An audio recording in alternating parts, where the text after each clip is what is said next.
అధికారం పోగానే ఆగమాగమైపోయి ఇవాళ తమ తమ ప్రయోజనాలు తమ స్వీయ ప్రయోజనాల కోసం ఇవాళ అవతల వైపు పోవడమే కాకుండా ప్రజలను మోసం చేసే కార్యక్రమం. ఆయన మొన్న రంజిత్ రెడ్డి ఒక సోషల్ మీడియాలో ఒక పోస్ట్ పెట్టింది.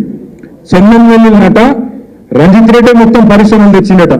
యాదయ్య గారి సహకారం లేదట, యాదయ్య గారు వెళ్ళలేదట, మా తమ్ముడు అవినాష్ రెడ్డి ఏం లేదట.